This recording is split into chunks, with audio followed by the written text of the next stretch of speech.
Hi guys, and welcome back to the channel. Today we're featuring a German brand you don't see very much of on YouTube at all, and that is Mühle Glashütte. Now the Glashütte part of that is quite interesting. That is a small village, well, a little town really, in Germany, where there's only probably less than 8 or 9,000 people live, but there are 9 big watch brands all based there. It is incredible. For a place so small, there are 9 heavy hitters there. You've got companies obviously like this, you've got Nomos, you've got even big heavy hitters like Alanga and so on. They are all based there, and you know, it's just an absolute powerhouse of a little town when it comes to watchmaking. But before I get too far into this review, I've got to say a big thank you to the team over at First Class Watches. What can I say which I haven't already? Massive amount of stock, great website, really worth checking out their store if you're in the Midlands area of the UK. If you're further afield, well, don't worry, because I'll leave a link in the description below and at the bottom of the page. Now, all I ask, if you do contact them in any way, please mention the channels. It really would help. So anyway, let's talk sizes first.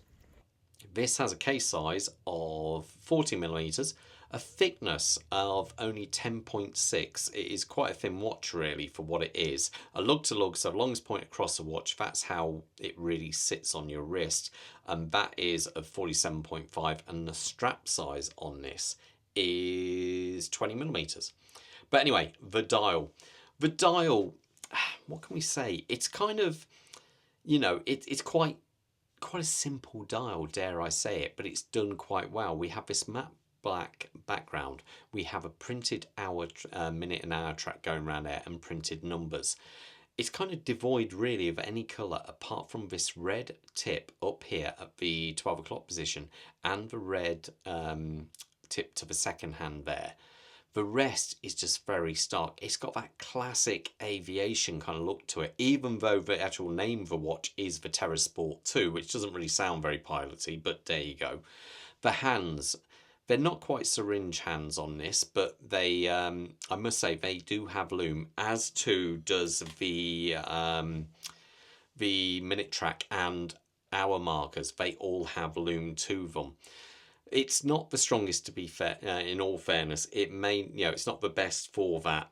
The date is over here at the 3 o'clock position. It looks nice because it's on a black background to match the rest of the dial, and white. It just looks very nice. You almost don't see it, and I kind of like that about the watch.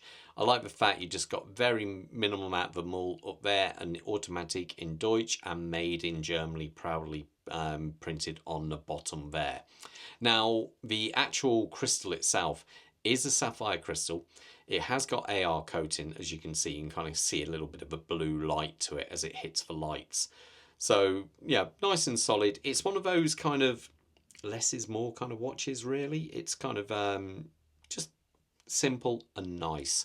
The case of the watch is all brushed, satinized, finished. It looks quite nice. There's a nice decent curve coming down off the lugs there, and there is quite a bit of curvature actually on the lugs.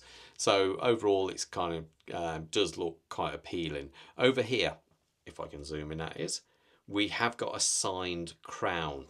Now the crown itself is a screw down crown, so as you can see, a decent amount of thread before it pops out. There you go, very audible click actually to it there. Screw that back in. I almost wish that crown could be a tiny bit bigger. It just seems a fraction small there. Personal taste, but there you go. Now, when I flip this around, we have a full display case back on there. Now, it is quite a nice, let's say upgraded SW200 movement, because what this features, well, first of all, a little bit about the movement. It's a 26 joule. It has 38 hours of power supply to it. It looks like it's a top spec one, being but it's got the blued screws in there. But what they've modified it with is what they call a woodpecker neck regulating system.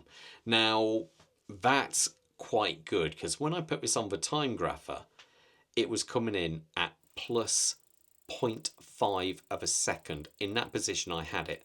Now the reason they can regulate this so well is this system there, because normally when you're regulating this kind of watch, you move the arm which cannot be seen, which is underneath the automatic module there, and that you move to regulate the watch, the actual timekeeping. That side is for the B-Terra. Now, it's actually quite hard to move it and get it really, really dialed in. But this regulator on here allows you to put a screwdriver in.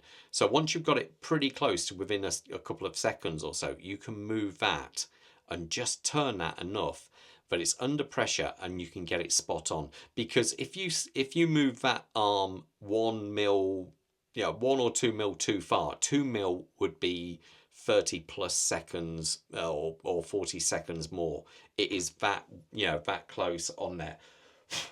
Now, so that's why this one could come out really well. I must point out the water resistancy of this watch is 100 meters. So it's one of these. I think it is quite a nice watch. But the one, oh, sorry, before I say that, we obviously have this calf leather strap on there. It's quite nice. It's one of these step down ones. So instead of tapering down, it has the step going on there. Up here, we do have a signed buckle. Now, price wise, this one, I think the RIP is about £1,400-ish. Now that puts this straight in contention with another German brand I'm kind of quite known for, Zinn. So you could get this on the leather strap, the 104, for the same price as this one, or possibly even what Bob is sporting, the 556 on a bracelet at that size, at that price point. So it is a tough one. Do I like this watch? Yes, it's so slim and it's light as well. It feels like you could put it on the wrist and forget about it. You would not notice it's there. And that is kind of quite appealing with this watch. So it's a kind of unusual brand. It does have a cult following, but it's whether or not you want to choose to go this route, or if you've got the German theme going on Damasco or the Zinn route. But overall, as much as I always say the Zinns are very well regulated, this woodpecker neck on this one allows you to dial it in even more so. Let me put it on my wrist so you got an idea how it looks. So my wrist size is 7¼ inches, works out to around about 18.5 centimeters. There's those two watches together, so you got an idea. Some might prefer this in its more simple look rather than having a bezel on there, and that I completely understand. So anyway, let's put this on the wrist, see how it looks. And that's it on there. So that is a 40mm watch on my 7¼ inch wrist. And I think it looks really, really nice. I can imagine this being a bit of a strap monster, in being you could put it on a load of different straps and it would look amazing. Anyway, let me know in the comments below, would you consider this as a brand, or is it a brand you already have? Let me know in the comments below. All the best and stay safe. Bye.